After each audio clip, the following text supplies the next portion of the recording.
Information discussed in this podcast may be sensitive in nature to some listeners. Listener discretion is advised.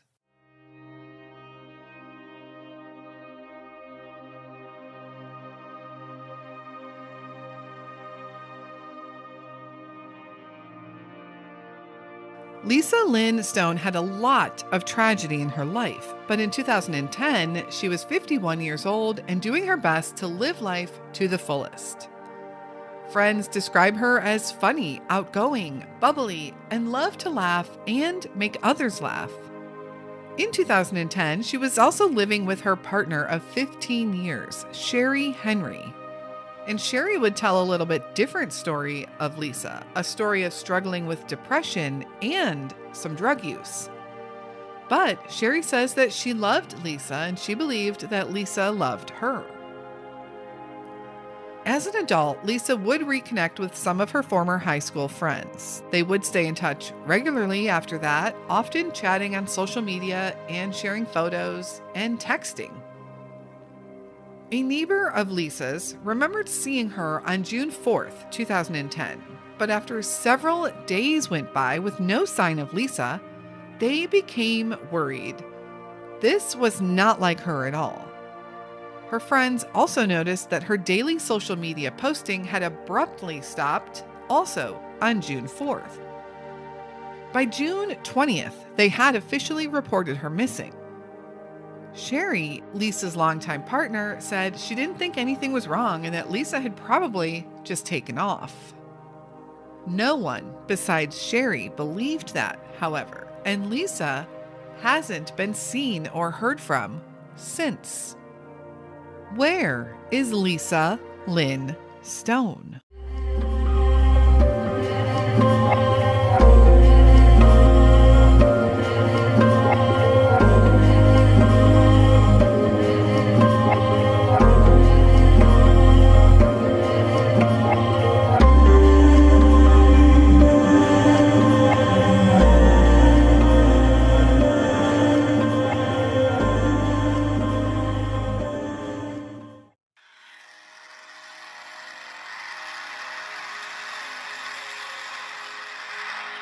Some people would call us nosy. And we've had to be nosy because that's what has given us the drive to keep going. Lisa was there one day chatting me and emailing and calling us, and just the next day gone. Lisa was just very full of life, very energetic, bubbly person, just a lot of fun. She was instant friends with anybody, really, that she came in contact with. She found humor in everything. Lisa and I were the drill team together.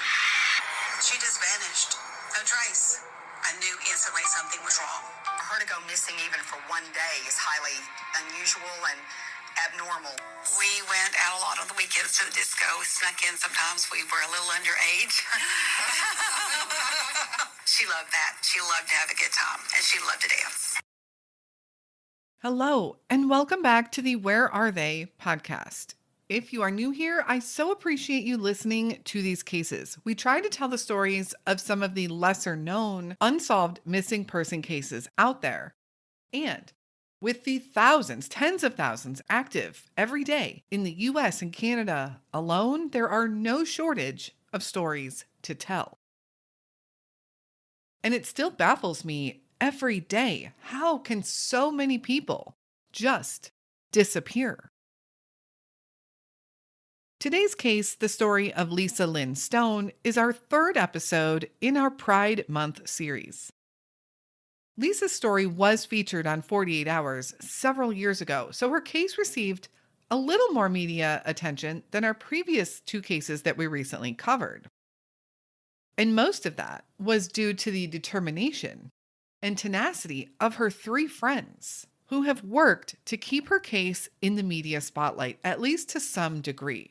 Although, to this day, 12 years after her disappearance, we still have no answers as to the whereabouts of Lisa Stone. So let's get into the story of Lisa Lynn Stone. Lisa was born in the Dallas, Texas area on September 3rd, 1958. She had two brothers and one sister, and overall a pretty close-knit family. Her dad was a police officer, and her mother was a stay-at-home mom. In high school, Lisa was beautiful, bubbly, and fun, participating on the drill team, which, of course, during that time in Texas was a pretty big deal. She was very likable and had a lot of friends. Lisa would go on to graduate from Mesquite High School. Mesquite is an eastern suburb of Dallas, Texas. She did suffer some sadness in her life, however, when she lost her sister to a car accident. And then her brother died from AIDS. In the 1990s, Lisa, who, like her brother, had come out as gay, went out for the night to a club. It was there she met Sherry. Sherry describes their relationship as happening almost immediately. They would become more serious throughout the years.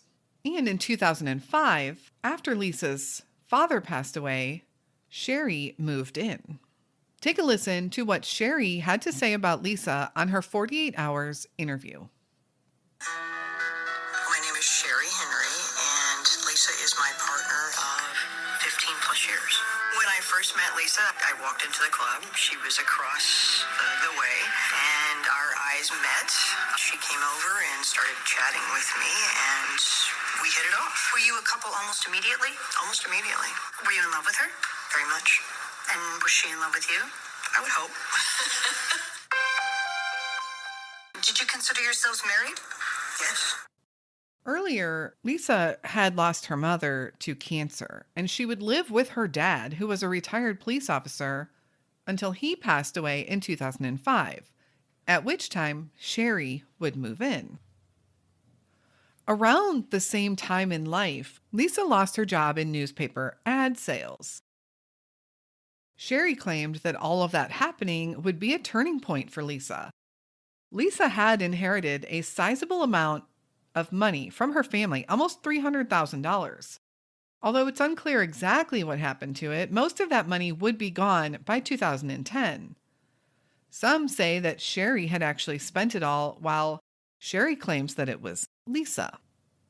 Lisa had kept in close contact with her friend group from high school after reuniting with them at a class reunion.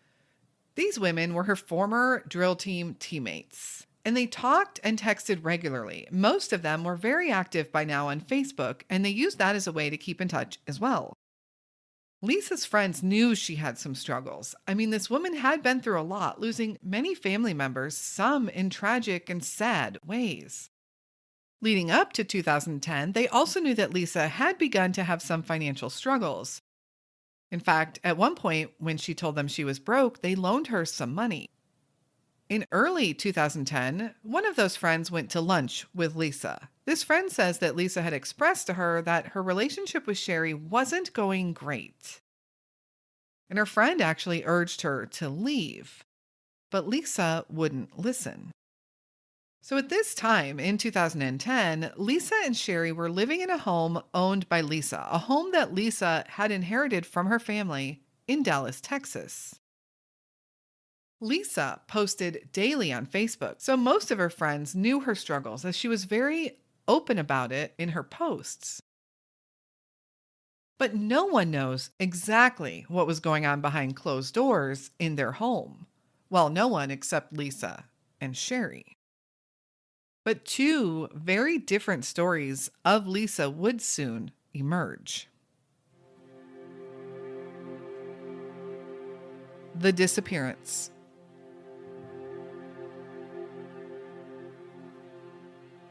On June 4th, 2010, a neighbor had a chat with Lisa. Lisa was going to be taking her trash out for her the next day, and the neighbor wanted to confirm that Lisa would be able to do that. Lisa, of course, said absolutely. When they parted ways, Lisa told her she'd see her tomorrow.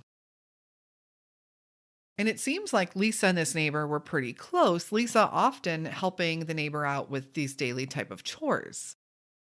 And in fact, Lisa would also be picking up her neighbor's daughter at the airport in just a couple of weeks.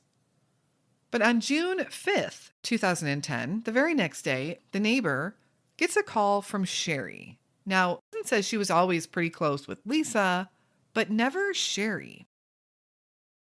And prior to that day, Sherry had never reached out to her for any real reason. But this day, Sherry called with some distressing news. Sherry said that Lisa had to have emergency gallbladder surgery and wouldn't be able to help her get the trash out, so instead, Sherry was going to help her. The neighbor, of course, was worried for her friend, for Lisa, but thought that it was nice of Sherry to come over and help her and just overall hoped that everything would be okay with Lisa and her surgery. But a few days would go by, and no one now had heard from Lisa. Her friends started checking in with one another to see if they had heard from her, if anyone had heard from her, but no one had. They also thought it was strange that Lisa hadn't posted on Facebook at all, and Lisa was someone who posted every single day, without fail. So one of her friends, not being able to reach Lisa, finally calls Sherry and asks where Lisa is. But Sherry just said that she had left town for a while. Sherry wasn't worried or concerned at all. Still, her friends didn't think that sounded right, and they still tried desperately to get in touch with Lisa. And as days went by, and eventually weeks, they start zeroing in on Sherry. And Sherry, according to the friends, started giving them different stories as to where Lisa was. But still said she wasn't worried at all, and that Lisa wasn't missing, she had just simply left. One of the friends said that a few of them went over one evening to talk with Sherry and try and get some answers. They said that Sherry invited them in the house and told them that Lisa was expected home that night and she was going to order pizza for dinner. She said the friends could stay and wait if they wanted, which they did, for an hour and a half. But still, no Lisa. Sherry, however, says that that story is a complete lie, that no one ever came into her house at all. There was no talk of ordering pizza or Lisa coming home that night, that none of that ever happened. On June 20th, the neighbor finally makes a missing persons report on Lisa Stone. Law enforcement came out and took the call and spoke to Sherry as well. But within 5 days, they closed the case, believing that Lisa just likely took off on her own. There was no signs of foul play or a crime being committed. And Sherry, her partner, her roommate, her friend, said there was nothing to worry about, that Lisa had just left. On June 29th, the police get a call asking them to do a welfare check on Lisa. When they arrived at the home that day, Sherry told this officer that Lisa was away at a funeral. Lisa's friends decided they needed to start investigating for themselves to find their friend. Law enforcement wasn't taking it seriously, but they knew in their hearts that something was very, very wrong. A few days later, on July 2nd, one of the friends decided to drive over to Sherry and Lisa's house one evening and confront Sherry, make Sherry talk to her. But en route, she happened to see Sherry driving Lisa's car while sitting at a red light, and she decided to follow her. Sherry would drive just down the street to a nearby 7-Eleven convenience store and pulled up to the dumpster area. The friend parked at a gas pump and tried to watch her discreetly. She says that she saw Sherry toss in what looked like some baskets and a small suitcase.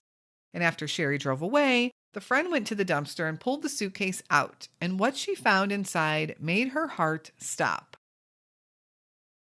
In that small suitcase was Lisa's birth certificate, some paperwork belonging to Lisa, and a whole bunch of personal photographs. Even Lisa's brother's death certificate, all being thrown in the trash.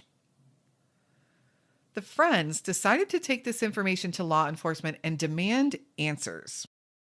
Meanwhile, Susan, Lisa and Sherry's neighbor, also began to have her suspicions too.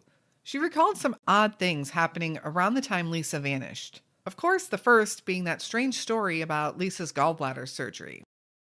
Susan says that she also went inside their home at one point and said that the house itself was pretty messy, but the bathroom was spotless and very thoroughly cleaned from top to bottom. She also noticed that Sherry's hands were red and raw, perhaps from using intense cleaning products such as bleach.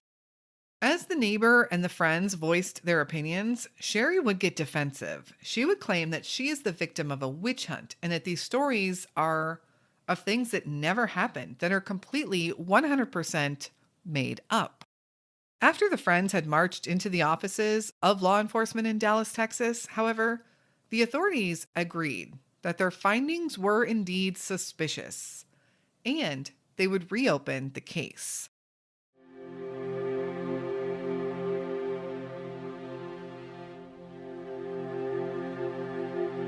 The search. The search for Lisa would take some twists and turns along the way, quite a bit, actually, just like the process of reporting her missing was. First, authorities do go to the home of Sherry and Lisa to question Sherry. They specifically ask her why she never reported Lisa missing herself. And Sherry replied that, well, she just simply doesn't think Lisa is missing. She thinks Lisa left on her own accord. But investigators point out that Lisa left behind her car and her purse. And they also mention the suitcase full of items that she was seen throwing away. But again, Sherry said that that story was completely false, totally made up. She believed that the friends might have broken and stole the items out of her house. She would also say that what a lot of people didn't know about Lisa was that she had been struggling really bad. She had run out of money, she was severely depressed, and according to Sherry, she had recently started doing cocaine. Her friends can believe the running out of money part. After all, Lisa had told them that herself, and they could also believe that she was depressed. That was also something that Lisa had been open with them about. Lisa was an open book, especially on her Facebook page. But cocaine? That just didn't make any sense to them. But unfortunately, the search at the home turned up no evidence of where Lisa might have gone. But what is interesting is that after they did visit the home, authorities called animal control, who would end up removing 26 cats and 2 dogs from the home, citing unsanitary conditions. Although reports on the actual number of cats removed does vary, all of the reports have that number in the 20s. Sherry said those pets were Lisa's. Lisa's friends again say that Lisa was a huge animal lover. Her pets are what got her through the day on most occasions. They don't believe she would have ever left them.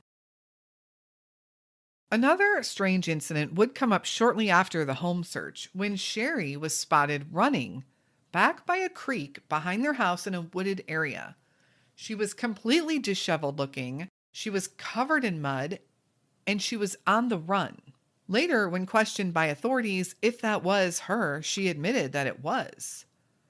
So everyone immediately wondered, what was she up to back by that creek? Why was she acting like that? And why was she covered in mud? They would end up searching that entire wooded area in the creek. And Sherry said that she was running because she feared for her life. She said she had seen people going up near her house. And at one point, she even thought that there were some women chasing her, which is why she was running. She also says that at one point, while hiding behind a tree or some structure to look at her house, she thought she saw the blinds move and she believed that someone was actually inside of her house. So she got scared and took off. Sherry said that she knew people blamed her for Lisa's disappearance and she felt these people were after her. In July, police received a tip that took them to Hunt County, Texas, where they searched a grassy area, just a small 1 square mile search area. And that search, however, didn't turn up any clues or leads. And it was never really revealed what tip led them there in the first place. So let's take a look at the area in which all of this is happening. Lisa had inherited the home at 3323 Truxillo Drive in Dallas. This is a populated neighborhood area. But the interesting thing about her home in particular was the extra tall privacy fence that surrounded the home, keeping everything behind it completely out of view. The area of Truxillo Drive, this neighborhood, is nearby two lakes. White Rock Lake is 4 miles to the west of the home, and Lake Ray Hubbard, a larger lake, sits 8 miles to the east. And of course, the surrounding areas near those lakes shows a lot of parkland and woods as well. The area they searched in Hunt County, Texas, specifically was in the town of Greenville, about 45 miles from the home on Truxillo. They never did elaborate as to what had led them to search that area, and nothing of any consequence, of course, was found. Meanwhile, Sherry maintains her innocence and claims that Lisa was struggling more than people know, both with her mental health and her drug use. Sherry thinks that she has been the victim, a victim of a witch hunt on her, and has spoken out to her innocence. But Sherry says there's nothing to piece together. Did you file a missing persons report? No, I did not. Was there ever a time when you thought, as her life partner, that you should file a missing persons report? No, at the time, prior to me leaving Dallas, Lisa Stone is not missing.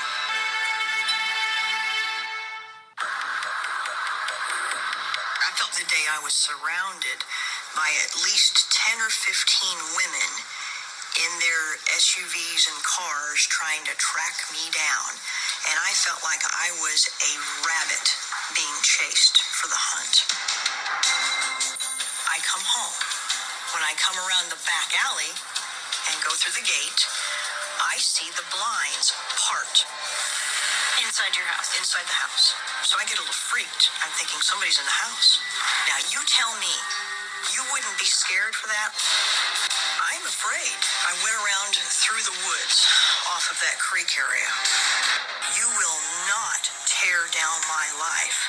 You will not point the finger at me until you have verifiable proof that I have ever done anything other than support Lisa Stone in whatever she wanted to accomplish in her life. Lisa and I love each other. End of discussion. Law enforcement has said that Sherry is a person of interest. In fact, she is their main person of interest. But to date, no evidence has been found to link Sherry to doing anything to Lisa.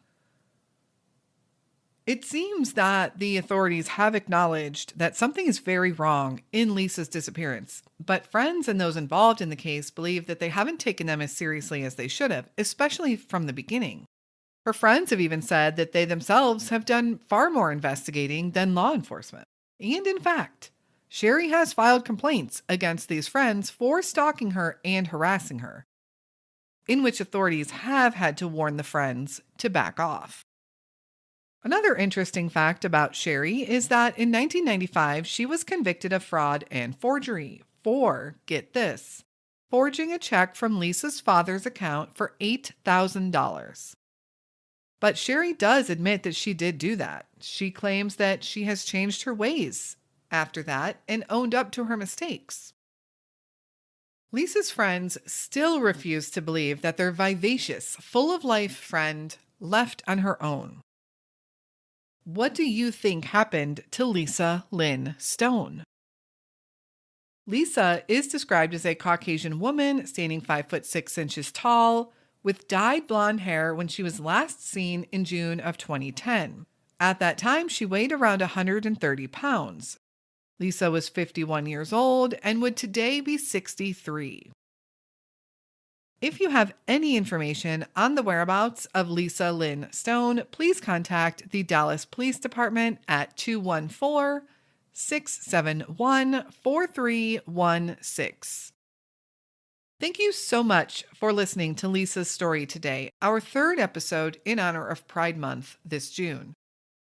This June also marks the 12th anniversary of Lisa's disappearance, and it doesn't seem that authorities are much further to solving this case. Please remember to give us a follow over on social media. In the event of any case updates, we will post first over there on those channels. If you'd like to support the show, please consider joining us over on Patreon. The next series of bonus episodes going up over there will be the Lost in the Ozarks series, focusing on missing persons from the Ozark region of the U.S. Thank you again for listening to Lisa's story. Please share her case, share her name. Keep her story out there. Someone might just know something. We will be back again next week with another unsolved missing persons case. And until then, stay safe and hug your loved ones.